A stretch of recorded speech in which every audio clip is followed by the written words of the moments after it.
A very good morning, student. Let me start today physics class. New lesson, Unit 6, Ray Optics.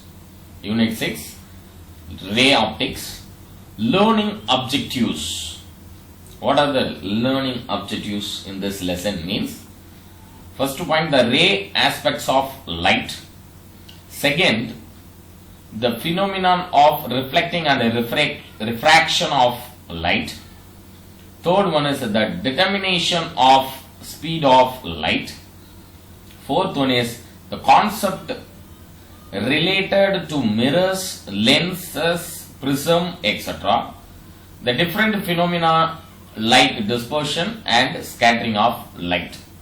These are all the points for the learning objectives in the ray optics lesson. Now, what is meant by ray optics?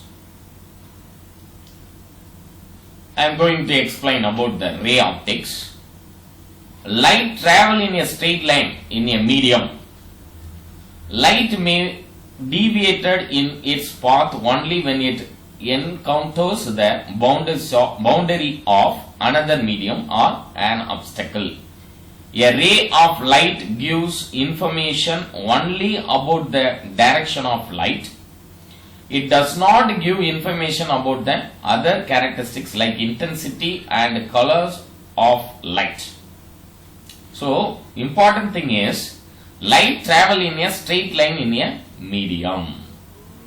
However, a ray is a sensible representation of light in ray optics.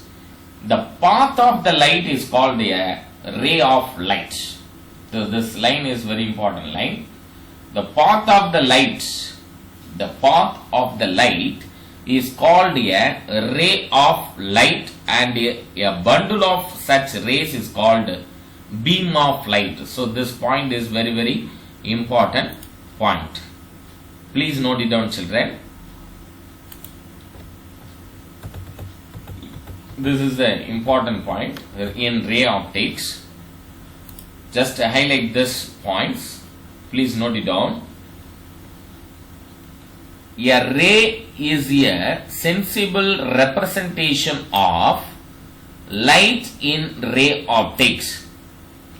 The path of the light is called a ray of light, and a bundle of such rays is called a beam of light. So bundle of rays is called the beam of light. In this chapter, we can explain the phenomenon of reflection, refraction, dispersion and scattering of light. Once again repeat: reflection, refraction, dispersion and scattering of light using the ray depiction of light. Depiction of light. The next, what is meant by reflection? So this is an important basic fundamental question. What is meant by reflection? The bouncing back of light into the same medium when it encounters a reflecting surface is called reflection of light. Once again repeat: bouncing back of light into the same medium when it encounters a reflecting surface is called reflection of light. So this is the definition of reflection. Any polished surface, this is the explanation about the reflection. Any polished surface can reflect light. Mirrors which are silver coated at their back can reflect almost 90% of the light falling on them. So polished surface only reflected the 90% of light. Then the angle of incident I and the angle of reflection R are measured with respect to the normal drawn to the surface at the point of incident light. So here, this is the normal ray. So we have to calculate the incident angle means we should draw the line angle from the normal to the incident ray. So you should calculate it from the normal to the incident ray is nothing but incident angle. Now, according to the law of reflection, the incident ray, this is the first law, important law. Please note it down, children. This is important, 2 mark question. Law of reflection. First law is the incident ray, a reflected ray and normal to the reflecting surface are all coplanar. That means, that is, lie in the same plane. That the incident ray and the reflected ray and the normal to the reflecting surface are all coplanar. That means, lie in the same plane. Then the second law is the angle of incidence. I is equal to the angle of reflection R. That means I is equal to R. Here I is equal to R. This is the second law. So these 2 laws is very very important. 2 more questions, children. Please note it down. Once again repeat. The incident ray, reflected ray and normal to the reflecting surface are all coplanar. That is, lie in the same plane. Then second point is the angle of incidence I is equal to the angle of reflection R. I is equal to R. So with this diagram we can easily understand the law of reflection. By this diagram we can easily understand the law of reflection because angle of incident I is equal to the angle of incident R. The law of reflection are valid at each point for any reflecting surface, whether the surface is flat or curved. So this is the important condition of law of reflection. Each point for any reflecting surface, whether the surface is flat or curved. If the reflecting surface is flat, then incident parallel rays after reflection come out as parallel rays as shown this figure. This is the figure. So incident rays are all parallel at the flat surface. The reflecting rays also parallel from the reflecting surface. So here the reflecting surface is flat. The incident parallel rays after reflection come out as parallel rays. If the reflecting surface is irregular, this is the irregular surface. Reflecting surface is irregular means the reflecting angle also irregular. So then the incident parallel rays after reflection come out as irregular rays, not parallel rays. Still the law of reflection are valid at every point of incident in irregular reflection as shown in this figure. So irregular incident ray produce the irregular reflection. But each point obey the law of reflection. Each point of the incident ray obey the law of reflection because irregular angles produce the irregular reflection. Irregular incident angle produce the irregular reflection angle. So both are equal. So that is why this irregular shape also obey the law of reflection. Then next, angle of deviation due to reflection. Angle of deviation due to reflection. The angle between the incident ray and deviated ray of light is called angle of deviation. Once again repeat, angle between the incident ray and deviated ray of the light is called angle of deviation. This is the important 2 mark question. What is meant by angle of deviation? The angle between the incident ray and the deviated ray of light is called angle of deviation. By this diagram we can easily understand the angle of deviation. So here this is the A to C is the incident actual path, but the deviated ray is called OB. From the line drawn from the OC to touch on the OB means this angle is nothing but angle of deviation. because the light rays actually passing through the plane surface in this path, but the ray reflected by this flat surface, that is why the actual path is deviated towards to OB direction. That is why this OB line is called deviated angle from the actual path of the incident ray. So OC is the actual path, OB is the reflected ray, that means deviated ray from the OC line to the OB line. It is called deviation, angle of deviation. That is why the angle between the incident ray and the deviated ray of light is called angle of deviation. It is calculated by simple geometry as shown in this figure. The incident light is AO. Incident light is AO. The reflected light is OB. Reflected light is OB. The undeviated light is nothing but OC. OC is the undeviated light. Here OC, the undeviated light is OC, which is the continuous of the incident light. So this is the continuous of the incident light. The angle between the OB and OC is the angle of deviation. So angle between the OB and OC is called the angle of deviation. Now it is represent small d. From the geometry it is written as d is equal to, small d is equal to 180 minus I plus R. That means incident angle plus reflection angle. 180 minus I plus R. Here 180 minus I plus R. Here R is nothing but I, because obey the law of reflection. Incident angle is equal to the reflection angle. So 180 minus R plus I plus R means R is considered as a I because both are equal. So that is why I plus R is nothing but 2I. I plus I, 2I.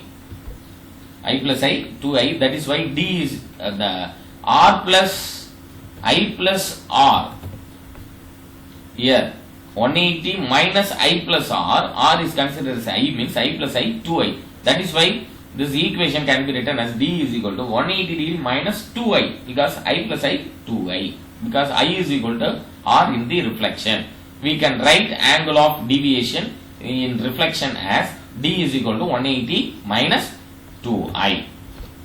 The angle of deviation can also be measured in terms of glancing angle, which is measured between the incident ray AO and the reflecting plane XY. By geometry, the angle of AOX is equal to the BOY. So AOX is equal to the BOY and YOC is equal to the all are same. The angle of deviation small d is the angle BOC. Angle BOC is nothing but angle of deviation.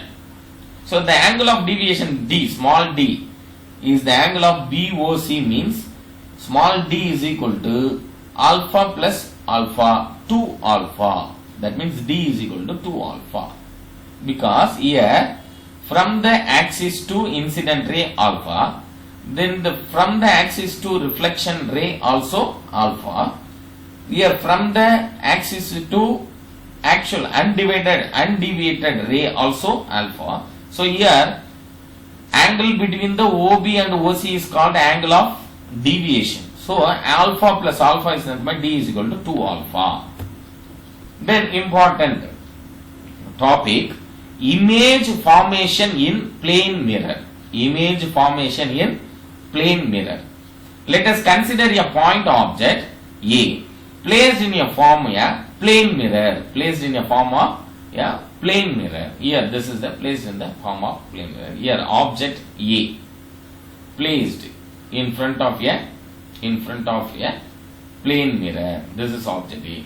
The point of incident is O. This is O on the mirror as shown in the figure. A light ray AO. This is a light ray AO from the point object is incident on the mirror. On the mirror and it is reflected along OB. Here, this is the reflected ray along OB. The normal is ON. Normal is ON. This is normal line ON. The angle of incident. This is the angle of incident is nothing but AON. AON is nothing but angle of incident I is equal to angle of reflection BON is nothing but angle of reflection R. Another ray AD incident normally on the mirror at D is reflected back along the same direction DA. When BO and AD are extended backward because the incident light falling on the plane mirror, OB is the reflected ray. Similarly, another one ray incident on the mirror along the AD direction. The reflected ray is the DA. So, DA and OB is the extended backward. They meet at a point A dash. They meet at a point A dash. Thus, the ray appears to be come from the point A dash, which is behind the plane mirror. Which is behind the plane mirror. The object and its image are at equal perpendicular distance from the plane mirror. From the plane mirror, which can be shown by the following explanation. So, angle AON is equal to angle DAO, since they are alternate angle. So, angle AON is equal to the angle DAO. Then angle BON is equal to angle OA-D. So, BON is nothing but is equal to the angle OA-D, since they are corresponding angles. Hence, it follows that angle DAO is equal to the angle OA-D. Both are equal. Angle DAO is equal to the angle OA-D. So that is why these two angles are concurrent. That means AD is equal to A-D. AD is equal to A-D. The next important topic, characteristics of the image formed by plane mirror. Characteristics of the image formed by plane mirror. There are 4 characteristics, very important characteristics. Please note it down, children. First point, first characteristics, the image formed by a plane mirror is virtual. The image formed by a plane mirror is virtual, erect and laterally inverted sidewise. That means left or right. This is the first point. Second characteristics is the size of the image is equal to the size of the object. So, both the size, object and image is equal. So, the size of the image is equal to the size of the object. Then third one is the image distance behind the mirror is equal to the object distance in front of the mirror. So, image distance behind the mirror is equal to the here. Image distance behind the mirror is equal to the image distance, object distance from the mirror. Both are equal. So, the image distance behind the mirror is equal to the object distance in front of the mirror. Then the fourth point is, if an object is placed between the two plane mirrors inclined at an angle, then the number of image n formed is given in tabulation 6.1. The image formed are shown in this figure. So, if an object is placed between the two plane mirrors inclined at an angle, then the number of image n formed. So, by this diagram we can easily understand the inclined angle. The tabulation is image by inclined mirrors 360 divided by theta. the position of the object place, number of image n. So even number image, even odd, even and odd number, even symmetrical and unsymmetrical, n is equal to 360 divided by theta minus 1, number of image n, calculated by this formula. N is equal to 360 divided by theta minus 1. Then unsymmetrical, n is equal to 360 divided by theta minus 1. Then odd, symmetrical and unsymmetrical. Symmetrical, n is equal to 360 divided by theta minus 1. Unsymmetrical, 360 divided by theta. So this is the tabulation to understand the inclined angle from the plane mirrors. Plane two mirrors. So once again repeat the characteristics of the image formed by plane mirrors. The image formed by a plane mirror is virtual, erect and laterally inverted sidewise, left or right. Second point is the size of the image is equal to the size of the object. Third point is the image distance behind the mirror is equal to the object distance in front of the mirror. The fourth point one is if an object is placed between two plane mirrors inclined at an angle, then the number of image n formed in is given in tabulation 6.1. The image formed are shown in this figure. This is the inclined angle. Thank you.